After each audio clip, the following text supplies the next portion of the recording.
अपना घर का मालिक बीवी ना है, बीवी लेता है ना पैसा। नहीं सही बात है, परिवार चलाना है, नहीं बात परिवार चलाने का है। एक सवारी था, खाली मार्क्स नहीं लगाया, मार्क्स ऐसे था, हमसे 400 रुपया लिया गया राजापुर। डीएम साहब से आदेश लेना चाहता हूँ कि सर एक दिन ऑटो पर भी बैठ के घूमिए और ऑटो के क्या खर्च है सर उसको पूरी अच्छी तरह से समझे। नेताजी के जेब भरने के लिए कमा रहे हैं और हम लोग अपने बाल बच्चे के लिए नहीं कमाते हैं। नेताजी का जेब भरने के लिए मतलब हम समझे नहीं समझे। नमस्कार, मेरा नाम है मोहित कुमार सिंह और आप देख रहे हैं जनता जंक्शन।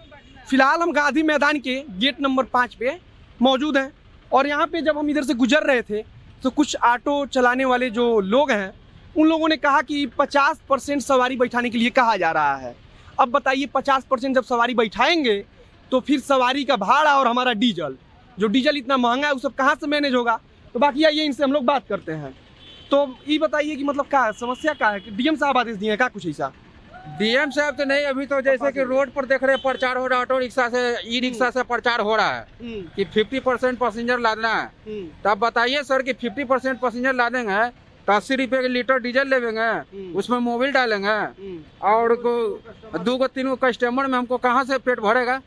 इसलिए किराए का बढ़ोतरी होना चाहिए, डबल %, जैसे 50% है तो 50% होना चाहिए। किराया का बढ़ोतरी होना चाहिए, सही बात है। अगर सवारी जब आधा रहेगा, डीजल का दाम 80 रुपया के पार है, 80 रुपये सही बोल रहे हैं ना। डीएम साहब से आदेश किया जाए, मुख्यमंत्री जी को कहा जाए, ये सब निर्देश दिया जाए कि हाँ ऑटो किराया होना चाहिए ना, उनके बारे में वही देवे आदेश। अच्छा, ये हमको समझाइए थोड़ा, किराया तय कौन करता है? रेट वगैरह मतलब कितना किराया लगेगा? कोई नहीं तय किए, डीएम करते हैं, डीएम साहब। अच्छा, डीएम साहब ही रेट तय करते हैं। आगे आदेश दिया जाएगा उनको, मुख्यमंत्री जी को। अच्छा, आप लोग का एसोसिएशन तो होगा ना? ये सब कोई नहीं, ऑटो का कोई माई बाप नहीं है, कोई माई बाप नहीं ना कोई माई बाप नहीं, बस अपने हैं, सब अपने हैं। आप भी चलाते हैं? तो मान लीजिए कि लॉकडाउन में तो और ही दिक्कत हुआ होगा जी। अभी तो इतना दिक्कत था कि मेरे के सर भूखे मरे हैं। राशन कुछ मिला है, सड़ा पका मिला है, आधा मिला है। ऑटो वाला का कोई राशन नहीं मिला।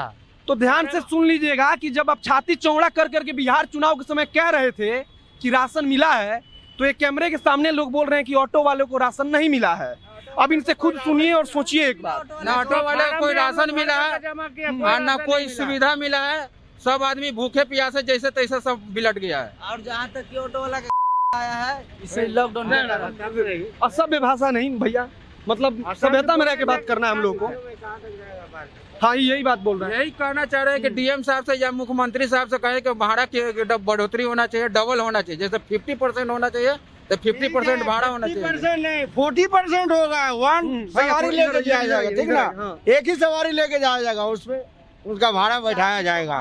उसमें मालिक का भी पैसा है ना, उसमें डीजल का पैसा है। अच्छा, एक मिनट, ऑटो आप लोग भाड़े पे लेते हैं किसी से? आप लोग में किसी का अपना ऑटो नहीं है, सबका ऑटो भाड़ा पैसा नहीं देना पड़ता है, अपने को पैसा भाड़ा समझ रहे हैं ना। तो मान लीजिए कि मालिक का तो फिक्स होता होगा, मालिक का तो फिक्स होगा कि इतना दिन में लेना है। अपना घर का मालिक बीवी ना है, बीवी लेता है ना पैसा।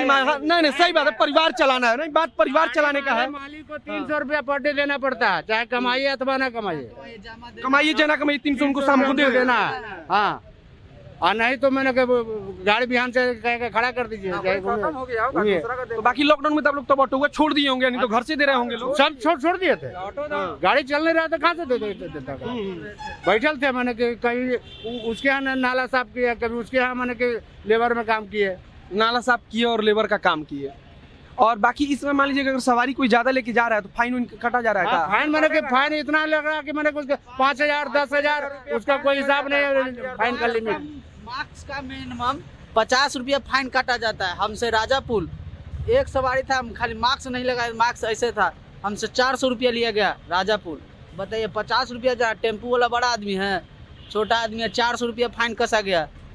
देखिए 50 रुपया हो, मास्क नहीं लगाने पे फाइन हो जाता हो, छोटी छोटी गलती के लिए। सवाल इसलिए ज्यादा गंभीर हो जाता है क्योंकि जब नेताजी लोगों का चुनाव में रैली चल रहा था तब हम देख रहे थे कि कोई मास्क का इतना ज्यादा कोई गाइडलाइंस फॉलो नहीं हो रहा था, फिर भी वहाँ पे एक भी चालान चाहे फाइन नहीं कटा था। हाँ। डीएम साहब से आदेश लेना चाहता हूँ कि सर एक दिन ऑटो पर भी बैठ के घूमिए और ऑटो के क्या खर्च है सर उसको पूरी अच्छी तरह से समझे और ऑटो वाले को निर्धारित समय से और निर्धारित इसको भाड़ा तय किया जाए। अगर नीतीश कुमार जी को नहीं कहेंगे कि आके ऑटो में बैठिए, उनको भी समझना चाहिए। नीतीश कुमार जी को बैठने के लिए ऑटो में आके पूरा पटना के मुआयना करे, वो पटना का मुआयना करे, एक बार देखे घूमे। बोरिंग रोड जाए, कुर्जी जाए, स्टेशन रोड जाए, सिटी रोड जाए, जाएंगे ना। सही बात है। जल्दी कितना प्रॉफिट होता है, ये नीतीश बाबू चाहिए, डीएम साहब इसको बैठ करके समझे और तभी हमको भाड़ा तय करें। अच्छा चलिए एक चीज को बताइए, मान लीजिए कि लॉकडाउन के पहले, मार्च के पहले, मतलब बचत कितना हो जाता होगा तेल और पूरा छाट के आप लोगों का? 200-300 बहुत हो गया। 200-300 एक दिन का। इस समय 100-150 बहुत हो गया। 100-150 बहुत हो गया। 100-150 में परिवार चलाना आज की महंगाई में कितना, मतलब इस सार्थक बात है। नेताजी के जेब भरने के लिए कमा रहे हैं और हम लोग अपने बाल बच्चे के लिए नहीं कमाते हैं। नेताजी का जेब भरने के लिए, मतलब हम समझे नहीं, समझे मतलब सब्जी में कटौती, बढ़ोतरी, आलू में, प्याज में और क्या चीज में, किनके लिए कमाते हैं? उन्हीं के लिए नहीं कमाते हैं। इधर कमा के उधर दे देते हैं, नेताजी के जेब हाँ, भर देते क्या करते हैं? अब तो दारू बंद है तो सब्जियों में तो लूटो, प्याजों में लूटो, सब कुछ में लूटो। अगर एक बात बताइए, मान लीजिए कि दारू बंद है तो क्या आप लोग को बंद लगता है कि सही में बंद है?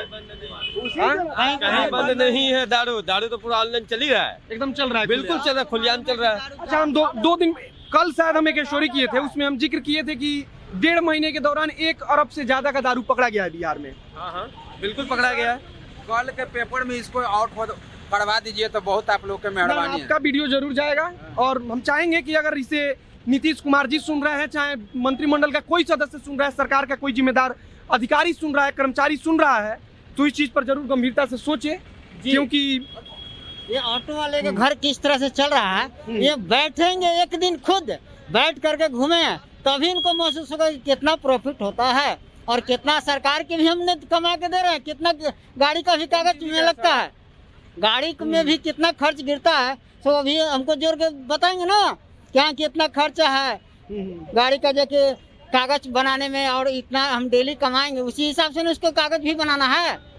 सही बात है। पैसा मतलब हर एक कहा जाता है कि डेग डेग पे पैसा, तू हाल है पैसा। मान लीजिए कि कागज वगैरह बनवाने जाते हैं तो घूस घास, बिना घूस के कोई काम नहीं है, कोई काम नहीं होता। बिना घूस के कोई काम नहीं। अपने से यदि जाएंगे तो हम लोग को समझिए कि इतना दौड़ाया जाता है जो कि चप्पल खिया जाएगा लेकिन अपने से काम नहीं होगा। दलाल का बीच में लाना ही पड़ेगा। नहीं पड़ेगा बिल्कुल। बिना दलाल के बिस्कोमान में जाइए चाहे कहीं जाइए, सब दलाले पर काम होता है, सब चीज दलाले पे काम होता है। और यही आदेश लेना चाहते हैं कि डीएम साहब और चाहे नीतीश जी एक दिन खुद टेम्पो में बैठे और इसको बैठ करके समझे कि हाँ कितना खर्च है, कितना तेल जलती है, और उसके बाद में हमको निर्धारित करेंगे कि मेरा भाड़ा कितना होना चाहिए, एक दिन का कमाई कितना होना चाहिए। सही बात है। बाकी अब हमारे कहने ना कहने से कुछ होने वाला नहीं है। बाकी हम अपने कर्तव्य का निर्वहन कर चुके हैं कि जनता की जो आवाज है उसे हम पहुंचा रहे हैं।